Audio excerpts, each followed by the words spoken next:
Hello, everyone. My name is Father James Heft, H-E-F-T, a Marianist. I am now back at the University of Dayton after being at the University of Southern California for 17 years, building a research institute. And here at the University of Dayton, I am now a scholar in residence, but I'm teaching and writing and doing a lot of things I love to do for the sake of the university and for the students and faculty. What I want to do now is to give you just a brief overview of John Henry Newman, who will be made this year a doctor of the church.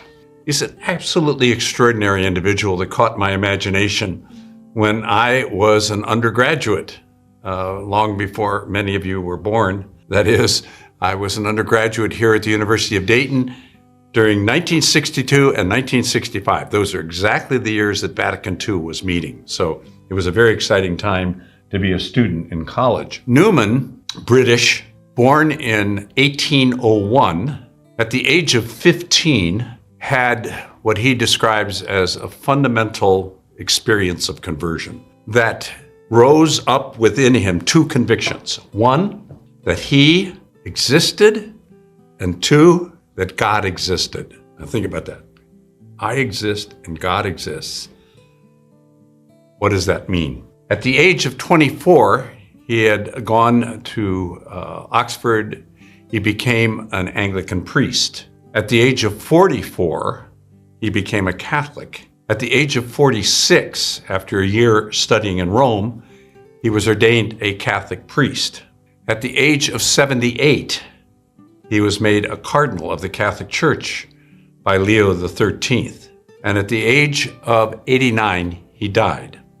His years were 1801 to 1890. So he was part of a very difficult century in the life of the church. Kicked off in 1789 by the French Revolution, a lot of the upheavals in France and England and so on took place during that period of time.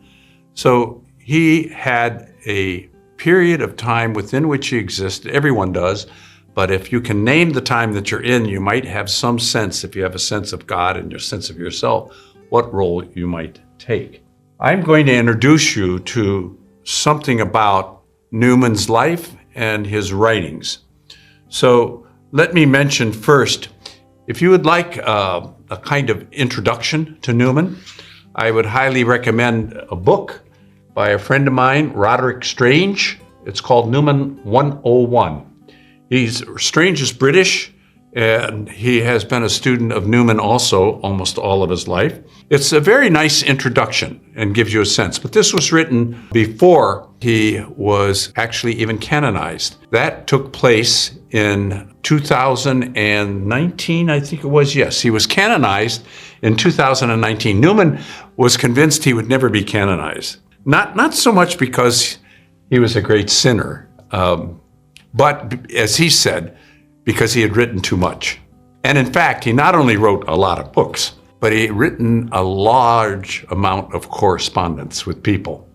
And those letters, where you get much more personal about things with people, books are one thing. If you can get into diaries and letters of people, you can get an insight into them that you don't even get by reading their books alone.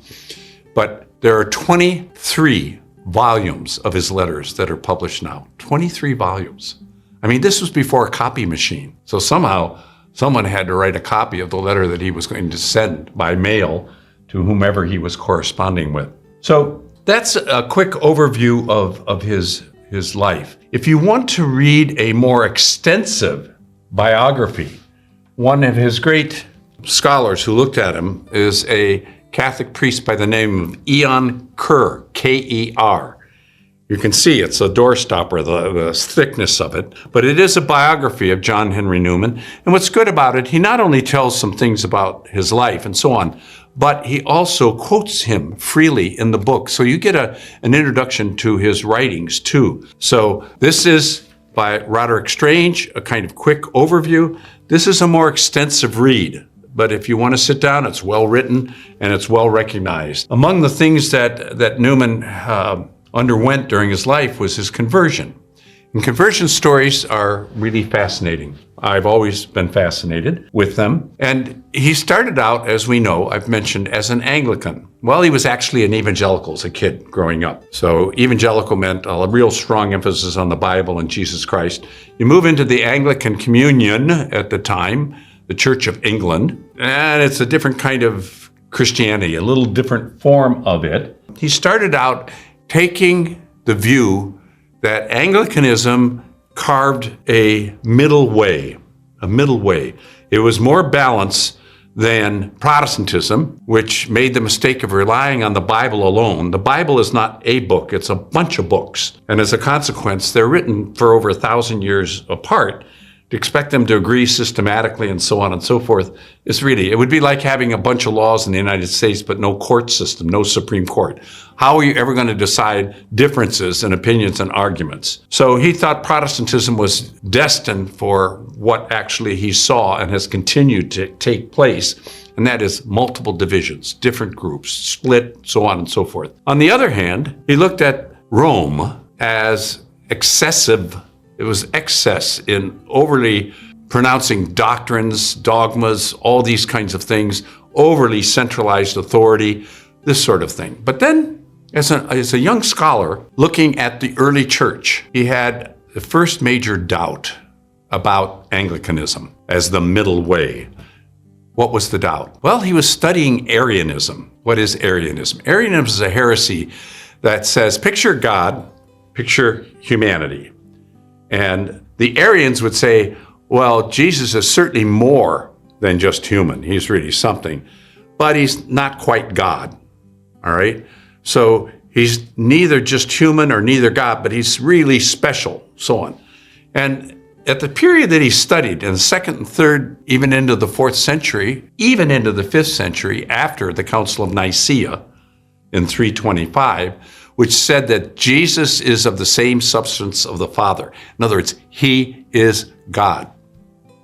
And 124 years later, the Council of Chalcedon, he was said he was God and human and one person. At any rate, what he noted was, even though 3/4 of the bishops, by his estimation, at that time, Catholic bishops, there's no Protestantism around at that time, Catholic bishops were actually Arian in the way they thought. And Rome, even though 3/4 of the bishops were off the reservation on this issue, Rome was correct. So Rome, in that instance, really wasn't the middle way. It was solidly orthodox. So that sowed a doubt in his mind.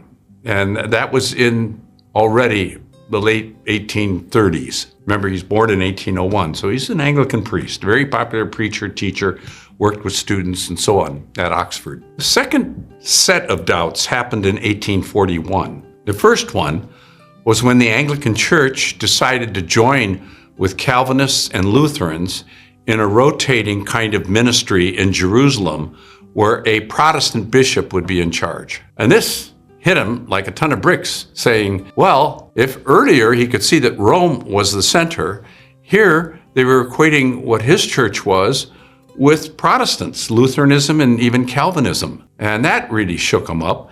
But then there was still another incident that took place in that same year in 1841. He was still trying to build a bridge between Anglicanism and the Catholic tradition. And he wrote a commentary on what was called the 39 Articles that Anglicanism used and published in 1563 as their charter, who they really were. And he tried to give an interpretation of it that rooted it more in the apostolic tradition, the early church, the doctrinal tradition. There was so much blowback in England by the Anglican bishops, the leadership, it shook them to the core. So two things, it looked like they were willing to be Protestant, and then his interpretation of the Anglican charter, as it were, wasn't accepted.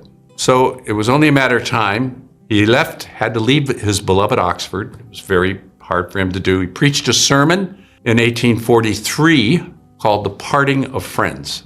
It's a heartbreaking sermon to read. The sermons were magnificent. At 44, he converted to Catholicism. At 46, after a year studying in Rome, he was ordained a Catholic priest. One of the ways he talked about this change in his life was a famous essay called An Essay on the Development of Christian Doctrine. And it really describes how there could be change in the Catholic Church and still continuity. How could there be not revolution, but evolution? Think of Pope Francis on the environment. We have the doctrine of creation. God created everything, and it is good. But creation can be disrespected.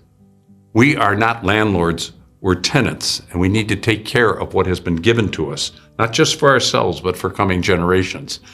That is a development of the creed. I believe in God, the Father Almighty, creator of heaven and earth, and it continues to develop in ways that was never anticipated by the people who put it together, the creed, in the first instance. So he becomes a Catholic. Then it's a question, well, what kind of a priest? Am I going to join a religious order? He looked at the Jesuits, he looked at the Vincentians, he looked at the Redemptorists, said no, and he finally decided, on the basis of the example of one of my favorite saints, this is not just a coincidence, I think, St. Philip Neri, 1515 to 1595, lived in Rome. And he was a great practical joker, not that Newman was, but it was a very attractive part of Philip Neri. But he formed an oratory, which was a place where several priests could live together and dedicate themselves to the education of the laity. So that's what Newman did. He formed an oratory. And at that oratory, he continued to write, he continued to correspond, and he continued to minister and preach. So that's kind of a view rather quickly on Newman himself. But Newman always had, well, he came from a background that took seriously history. And he entered a church that at the time in the 19th century was threatened by history because history was thought to be relativism. If you start looking how things change, then nothing's going to be permanent. The gift of Newman was there can be continuity and change together. He wrote an essay early on in 1859 called On Consulting the Faithful in Matters of Doctrine. It was at that time when there was a tremendous emphasis on papal infallibility, Vatican I, 1870. And there was also an emphasis on the hierarchy that teaches and the laity that listens. Well, Newman said, they don't only listen, they have a sense of what the faith can be, and you better pay attention also to the laity. Well, that got him into a kettle of fish. It was very difficult for him for a while and so on. Long story short, when the new pope came on after Pius IX was elected in 1878, that was Leo XIII. Now we have Leo XIV. And Leo XIII was a breath of fresh air in many ways. And among the ways that he was a fresh air is the very next year, 1879, he made Newman a cardinal. And Newman himself said, boy, that lifted a cloud off of my shoulders and gave me a sense that I really belonged in the Catholic Church. And what I was thinking and writing made good sense. So this is a wonderful thing, Newman's journey. In the last number of years of his life, one of the things he wrote, published in 1870, which is really a good read, a tough read, called The Grammar of Assent, he described kind of how an individual would come to an act of faith. And he described it in a number of ways, the Holy Spirit working within a person, of course. And the gift of faith is offered to everyone. But for many of us, we believe because we found believers believable. And what we do in our experiences, we see there are a number of probabilities that converge. And it isn't like a slam dunk syllogism that says we've proven it, but it's an orientation. It's kind of like, I guess, when you decide to get married. It's not so much when the moon hits your eye like a big pizza pie. For some people, it's a long journey and a lot of question and search, but eventually it seems to be yes and right. So Newman wrote that wonderful book. And his vision, I think, and I want to end with this, his vision really benefited the church greatly.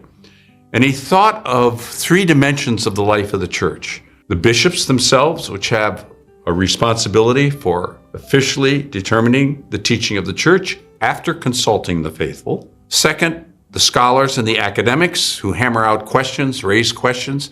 And third, the devotion of the people. And this is what he wrote. He talked that can get out of whack, but if they are in tension, it's a dynamic tension. In other words, he doesn't say tension is an enemy. Tension can be creative and dynamic.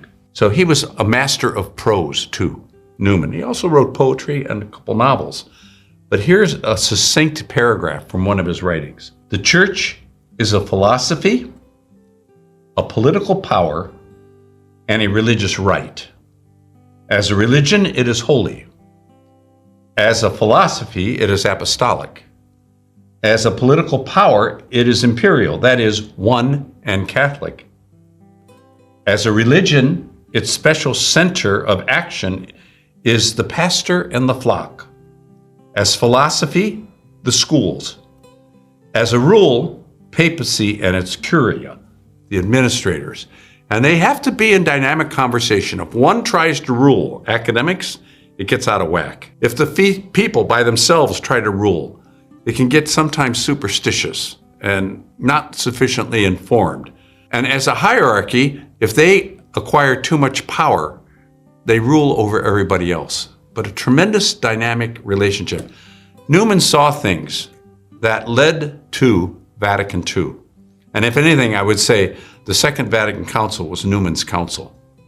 And I'm absolutely delighted, to Newman's surprise, I'm sure, God bless him, that he was canonized in 2019, and that this year he will be made a doctor of the church, someone whose teachings are considered to be solid and worth reflecting on for the entire church. Thank you for your attention.